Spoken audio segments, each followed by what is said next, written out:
Hello friends, मैं प्रशांत आप सबका आपके चहीते सेक्स एक सुखी जीवन का मंत्र डॉक्टर विजय दहीफले के साथ इस खास कार्यक्रम में तहे दिल से स्वागत करता हूं। दोस्तों, हमें जब भी कोई मेडिकल इमरजेंसी आती है या फिर स्वास्थ्य से जुड़ी कोई भी परेशानी सताती है, तब हम क्या करते हैं? सबसे पहले हम वो सारी चीज़ें हमारे फ्रेंड्स या फैमिली के साथ शेयर करते हैं। पर दोस्तों, जब भी हमें कोई सेक्स से जुड़ी परेशानी सताती है, तब हम ऐसा नहीं कर पाते, क्योंकि इस बारे में बात करने में हमें शर्म आती है, हम झिझकते हैं। पर दोस्तों, अब शर्माने की बिल्कुल ज़रूरत नहीं, क्योंकि डॉक्टर विजय दहीफले आपके सारे सेक्स रिलेटेड सवालों के जवाब बहुत ही पॉजिटिव तरीके से ज़रूर देंगे। दोस्तों, शो को शुरुआत करते हैं, लेकिन उसके पहले जानते हैं डॉक्टर विजय दहीफले इनके बारे में। डॉक्टर विजय दहीफले ये सेक्सोलॉजिस्ट, यूरोलॉजिस्ट और एंड्रोलॉजिस्ट है। डॉक्टर के क्लिनिक औरंगाबाद, हैदराबाद, दिल्ली में द्वारका, पुणे, नवी मुंबई में नेरुल, दादर, अंधेरी, कल्याण, नासिक, अहमदाबाद और दुबई में है। डॉक्टर विजय दहीफले का भारत एवं अन्य देशों में कॉन्फ्रेंसेस और सेमिनार के लिए आना जाना रहता है, जिसमें डॉक्टर सेक्स रिलेटेड सलाह मशवरा करते रहते हैं। तो चलिए शो को शुरुआत करते हैं। डॉक्टर साहब हमारे साथ है। Sir, welcome to the show. नमस्ते। आज जो वीडियो हम लोग बना रहे हैं, इसका बहुत इम्पॉर्टेंट टॉपिक है ऑर्गेज्म, तृप्ति। हम जिसे कहते हैं तृप्ति, एक्टिविटी के बाद जो ऑर्गेज्म फीमेल को मिलता है या फिर मेल को मिलता है, उसके बारे में आज हम जानकारी लेने की कोशिश करेंगे। साइंटिफिक इंफॉर्मेशन क्या बताती है जानते हैं। सर, जैसे मैंने अभी कहा कि ऑर्गेज्म या तृप्ति आफ्टर सेक्स, आफ्टर एक्टिविटी, ये ऑर्गेज्म मिलता है।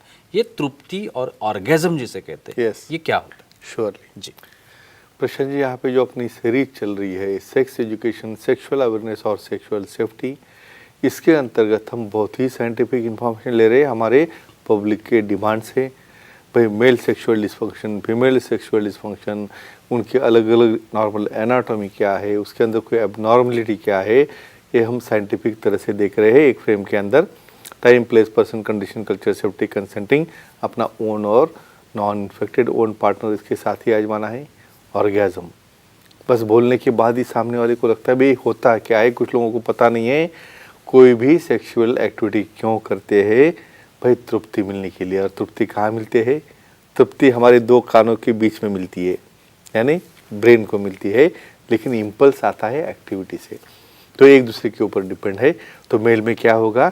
मेल में वहाँ पे इजैकुलेशन होगा, सीमेन बाहर आएगा। और फीमेल में क्या होगा? फीमेल में भी इजैकुलेशन होता है, लेकिन वहाँ पे कॉन्ट्रैक्शन पेल्विक फ्लोर के होते रहते हैं, और जिससे काफ़ी फायदे होते रहते हैं अपने शरीर के लिए, उसे कहते हैं ऑर्गेज्म। सर, तृप्ति का हमारे जो हार्मोन्स है, उस पर क्या असर होता है? Yes, definitely.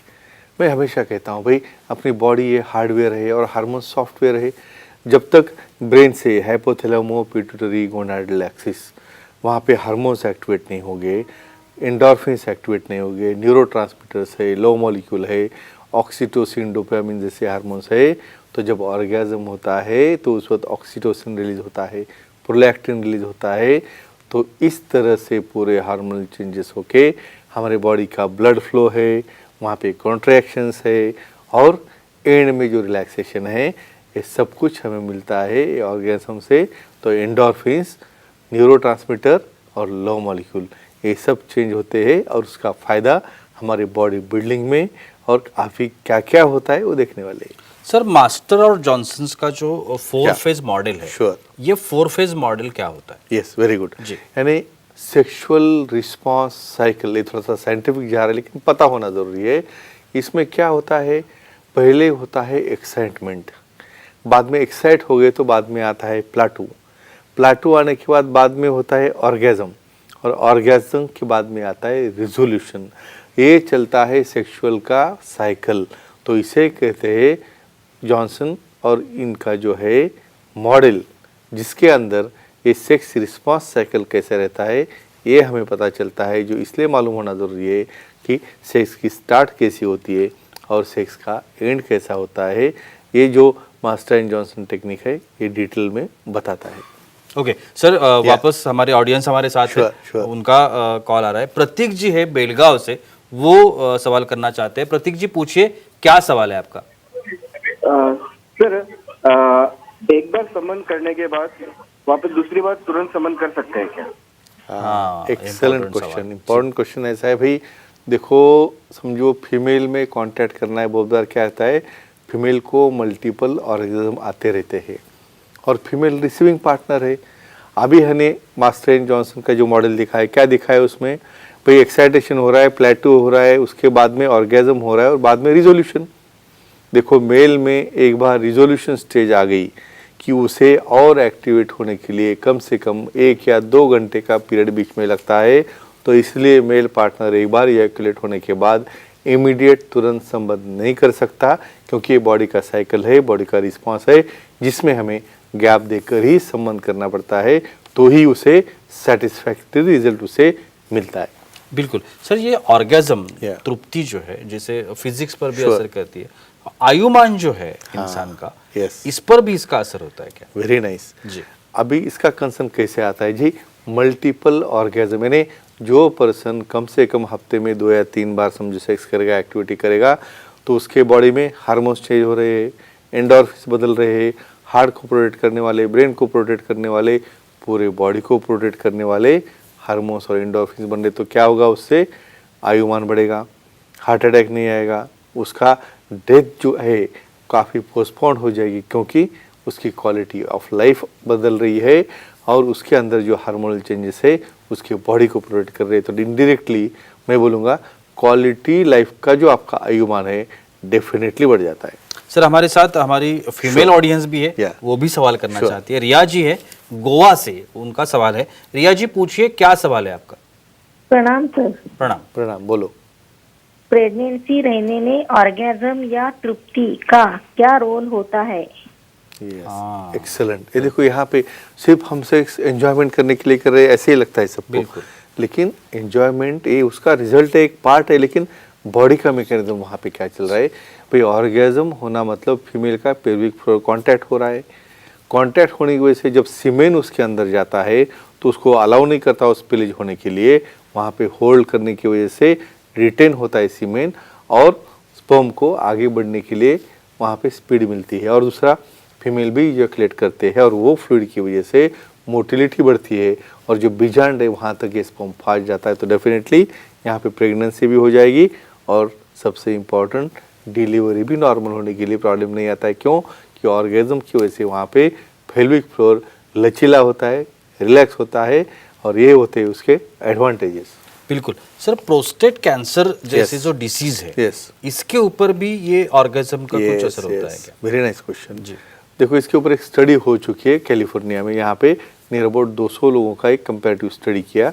भाई जो महीने में कभी तो एक बार सेक्स करते हैं और जो डेली या जो कम से कम 3-4 बार करते हैं, कम से कम 21 बार जिसका इजैकुलेशन होता है, प्रोस्टेट एम्प्टी होता है, वहाँ पे प्रोस्टेट कैंसर होने के चांसेस है काफ़ी कम हो चुके हैं। तो ऐसे केसेस में ये ऑर्गेजम और इजैकुलेशन प्रोस्टेट कैंसर होने के चांसेस काफ़ी रिड्यूस करता है और अपना लाइफ की लॉन्गेविटी बढ़ जाती है। और एक आखिरी सवाल, जैसे Sure. आपने अभी भी बताया, Sure. हार्ट डिसीज जो है, Yes. इसके ऊपर ऑर्गेजम का क्या असर? क्या संबंध है? इसलिए कहता हूँ भाई, नेचर ने जो गिफ्ट दिया है उसे यूज़ करो अपने दायरे में रह के। क्यों भाई? हर एक मसल जो है, हार्ट की है, ब्रेन की है, लीवर है, लंग्स है, जो कुछ भी है उसको एंडोर्फिन्स हार्मोन लगते हैं, ब्लड सप्लाई अच्छा लगता है। भाई ऑर्गेजम के पीरियड में उसका मैकेनिज्म ही ऐसा है, सब तरह का फ्लो 10 गुना बढ़ता है। तो उसकी हेल्थ बढ़ गई, वहाँ पे इन्फार्क्ट नहीं होगा, हार्ट अटैक नहीं आएगा, हार्ट की जो कंडीशन है वो भी स्ट्रांग होगी और डेफिनेटली आपका क्वालिटी ऑफ लाइफ और लॉन्गेविटी ऑफ लाइफ बढ़ जाएगी। ये डायबिटीज़, ब्लड प्रेशर, डिप्रेशन, ऐसे भी कंडीशन इससे सॉल्व होती है। तो फ्रेंड्स, एक ही कहूँगा, अपने कल्चरल फ्रेम में रह के एक्टिविटी करो और अपना आयुमान और क्वालिटी ऑफ लाइफ बढ़ाओ। Thank you so much sir, Yeah. बहुत ही अच्छी जानकारी थी। Yeah. लेकिन वक्त की पाबंदी है, हमें रुकना पड़ेगा। लेकिन आप अगर डॉक्टर साहब की सलाह लेना चाहते हैं तो टीवी स्क्रीन पर अभी जो आपको कांटेक्ट डिटेल्स दिख रहे हैं उस पर आप डॉक्टर साहब को कांटेक्ट कर सकते हैं, चाहे फिर वो संपर्क क्रमांक हो, मोबाइल नंबर हो या फिर ईमेल आईडी हो या सर की वेबसाइट हो, कहीं पर भी आप सर को कांटेक्ट कर सकते हैं और अपनी हर एक समस्या का बहुत ही पॉजिटिव तरीके से समाधान भी पा सकते हैं। तो चलिए रुकते इस एपिसोड में, अगले एपिसोड में फिर मुलाकात होगी। तब तक के लिए शुक्रिया।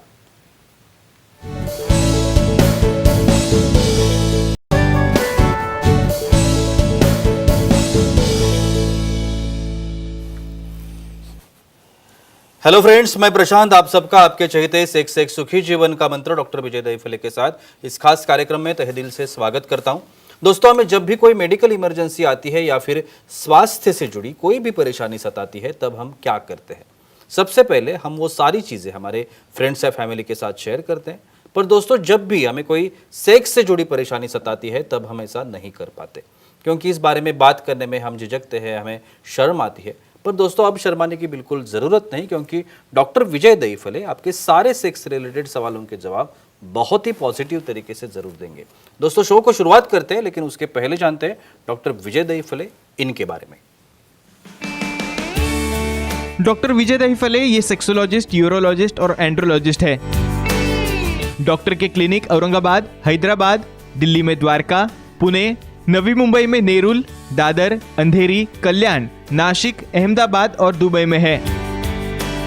डॉक्टर विजय दहीफले का भारत एवं अन्य देशों में कॉन्फ्रेंसेस और सेमिनार के लिए आना जाना रहता है, जिसमें डॉक्टर सेक्स रिलेटेड सलाह मशवरा करते रहते हैं।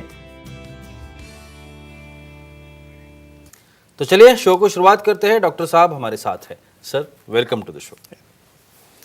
नमस्ते। जैसे कि आप सभी जानते हैं कि बहुत ही इंपॉर्टेंट चीज़ें हैं इन छोटे छोटे एपिसोड्स में, और बहुत ही अच्छी तरीके की जानकारी जो हमारे पास अक्सर नहीं हुआ करती या हमें नहीं मालूम होता, वो जानकारी हम इस वीडियोस के माध्यम से आप तक पहुंचाना चाहते हैं। आज का जो सब्जेक्ट है वो है पेनाइल स्प्लिंट। इसके बारे में आज मैं कुछ सवाल डॉक्टर साहब से करूंगा और जानकारी हासिल करने की कोशिश करूंगा। सर, आज का जो सब्जेक्ट मैंने अभी बताया, Sure. Penile splint, Yeah. ये पेनाइल स्प्लिंट क्या होता है? Yes, excellent. प्रशांत जी, यहाँ पे जो सीरीज चल रही है सेक्स एजुकेशन, सेक्सुअल अवेयरनेस और सेक्सुअल सेफ्टी, इसके अंतर्गत हम एक से एक बढ़िया टॉपिक ले रहे हैं, साइंटिफिक इंफॉर्मेशन ले रहे हैं हमारे दर्शकों की डिमांड से। भाई, पिनाइल इम्प्लांट क्या होता है, इक्सी इंजेक्शन क्या होता है। आज तो हमने स्प्लिंट देखने वाले हैं, लेकिन time, place, person, condition, culture, safety, consulting, अपना ओन और नॉन इफेक्टेड ओन पार्टनर इसके साथ ही आजमाना है। भाई, हमने देखा है फ्रैक्चर होने के बाद कोई ऐसा कुबड़ी लेके चलता है या और कुछ सपोर्ट चाहिए तो हम उसे हाथ को या पैर को उसको लगा सकते हैं, लेकिन लिंग को भी कुछ सपोर्ट होता है क्या? होता है। स्प्लिंट, स्प्लिंट मतलब क्या? एक ऐसा ऑब्जेक्ट जिसे ऐसी तरह से बनाया है, भाई पीछे रिंग है, आगे की तरफ रिंग है, और वो रिंग के बीच में एक सॉलिड रॉड है और जिसके ऊपर सिलिकॉन का कवर है, जिसकी वजह से लिंग को कोई डैमेज ना हो। और ये ऐसा स्प्लिंट कहाँ यूज़ करते हैं, क्या फ़ायदा है, ये सब हम आज देखने वाले हैं। और एक सवाल आता है सर कि ये पेनाइल स्प्लिंट जो है, या ये बनते कैसे हैं? Yes, very nice. यहाँ पे एक ब्रॉड रिंग, यानी पहले उसका मेजरमेंट लेना पड़ता है। भाई, मीडियम है, लार्ज है, किसी साइज है, पेनिस की लेंथ और गर्थ देख के एक जो रिंग रहती है, वहाँ पे मेटैलिक रिंग रहती है, लेकिन उसके ऊपर कवर रहता है सिलिकॉन का। एक रिंग पीछे आ गई, दूसरी रिंग सामने थोड़ी छोटी रहती है, जो कोरोना यानी पेनिस का जो राउंडेड भाग रहता है उसके पीछे बैठती है, और दोनों को कनेक्ट करने वाली एक स्टिक रहती है अंदर, वो भी मेटल की रहती है। तो अंदर का मटेरियल मेटल का है, लेकिन आपको लगेगा भाई मेटल तो इंजरी करेगा, डैमेज करेगा, तो नहीं, उसके ऊपर बहुत डेलिकेट सिलिकॉन रहता है। तो मेटल और सिलिकॉन, उसके दो रिंग और बीच में कनेक्शन, ऐसा बनता है स्प्लिंट। बिल्कुल सर, एक कॉल आ रहा है हमें, हमारे ऑडियंस हमारे साथ है। लेते हैं। बंसी जी है अहमदनगर से, उनका सवाल है। बंसी जी, पूछिए, क्या सवाल है आपका? हेलो, बोलिए। बोलो। सर, पेनाइल स्प्लिंट यूज करने से लिंग की लंबाई बढ़ती है क्या? मुझे लगा ही ऐसा होगा। भाई, इन्हें कुबड़ी लगाए तो काम करनी चाहिए, बिल्कुल। श्योरली क्यों नहीं बढ़ेगी, लेकिन कैसे बढ़ती है? देखो, यहाँ पे सेक्स करने की एक्टिविटी करने के लिए लगाने वाला स्प्लिंट ये रहता है, उसकी लेंथ लेके उसके ग्लास पेनिस से लेके बेस तक को सपोर्ट करने वाले रिंग। समझो उसे लेंथ भी बढ़ाना है तो उसमें ऐसा स्प्लिंट आता है जिसको ट्रैक्शन दिया जाता है, यानी दोनों तरफ रिंग रहेगी और बीच में एक मैकेनिज्म ऐसा है, धीरे धीरे डेली उसे हमें बढ़ाना है। और ये कैसे बढ़ेगी लेंथ? क्योंकि ये स्ट्रेच होने की वजह से वहाँ पे जो सेल्स है, जो टिश्यू है, वहाँ पे थोड़ा ब्रेकअप होता है माइल्ड फॉर्म में, और हील होता है, ब्रेक होता है और हील होता है, और धीरे धीरे हमें उसकी लेंथ बढ़ाना है। डेफिनेटली बढ़ती है, लेकिन सिलेक्शन क्राइटेरिया किस में करना चाहिए क्या नहीं, वो विशेषज्ञ देखेंगे, सेक्सोलॉजी, यूरोलॉजी, एंड्रोलॉजी देखेंगे और फिर उसे देंगे। लेकिन ये हम उसे ट्रैक्शन स्प्लिंट ऐसा कहते हैं। सर ये जो पेनाइल स्प्लिंट है या। ये यूज कैसे करते हैं उसका? यस श्योर जी। देखो यहाँ पे एक मैकेनिज्म है, किसी ने भी खुद होके इसे ऑर्डर करके यूज नहीं करना है। क्यों भाई, आगे की रिंग पीछे और पीछे की रिंग आगे हो गई तो आ गया प्रॉब्लम, बराबर आपने उसको फिट नहीं किया और जब एक्ट करना चालू किया और वो स्लिप हो गया, आ गया प्रॉब्लम। तो इसमें पहले क्या करते हैं, मेजरमेंट से जब आपको आता है इंस्ट्रूमेंट, उस वक्त प्रॉक्सिमल जो बड़ी वाली रिंग है वो जैसे हम रिंग डालते हैं हमारे हाथ में वैसे पीछे डालना है। उसका जो नीचे वाला जॉइंट का भाग है वो नीचे वाली साइड में चाहिए। दूसरी रिंग आगे डालना है जो छोटी है, और दोनों के बीच में जो स्टिक है उसे अटैच करना है। देखना है ओवर ग्रिपिंग नहीं हो रहा है। और सबसे इम्पॉर्टेंट, जब एक्ट करोगे इसमें एक खासियत क्या है कि भाई जहाँ पे जिसको किसी भी कारणवश इरेक्शन नहीं हो रहा है, उसे इंजेक्शन नहीं चाहिए, उसका डर लग रहा है, तो फ्लैसिड पेन इसको भी इरेट करता है। और यहाँ पे लुब्रिकेंट लगा के एक्ट करोगे तो आपको उसका फील अच्छा आता है और कोई प्रॉब्लम नहीं आता है। और एक अहम सवाल आता है सर, या। ये जो पेनाइल स्प्लिंट है ये कौन से पेशेंट्स है या। जिन्हें डॉक्टर्स अक्सर एडवाइस करते हैं? Yes correct, very nice. जी। ये देखो एक फर्स्ट लाइन ऑफ ट्रीटमेंट नहीं है भाई। फर्स्ट टाइम तो हम उसको टैबलेट देंगे, ऑयल क्रीम, उसकी सेंट्रली एक्टिंग लोकली एक्टिंग, समझिए कुछ भी काम नहीं कर रहा है। और समझो प्रोस्टेट का ऑपरेशन हुआ है, इनका एज बहुत ज़्यादा है, बाद में बहुत पेनिस फ्लैसिड हुआ है, किसी को डायबिटीज है, किसी को ब्लड प्रेशर है, बहुत बार पेरोनिस प्लेग वहाँ पे कुछ गीट है या इसकी कोई सर्जरी हुई है, ऐसे केस में ये पेनाइल स्प्लिंट यूज़ करते हैं। क्यों? इससे कोई हानि नहीं होती, इससे कोई डर नहीं रहता है और बहुत सेफली ये यूज़ कर सकते हैं बिना कॉम्प्लिकेशन के, लेकिन सेक्सोलॉजिस्ट यूरोलॉजिस्ट एंड्रोलॉजिस्ट के गाइडेंस से। सर कुछ फीमेल ऑडियंस है, Sure, उन्हें भी yes, सवाल करना है। Yeah. प्रिया जी है पुणे से, वो सवाल करना चाहती है। प्रिया जी पूछिए, क्या सवाल है आपका? Hello sir. बोलिए। बोलो। सर पेनाइल स्प्लिंट के साथ निरोध यूज कर सकते हैं क्या?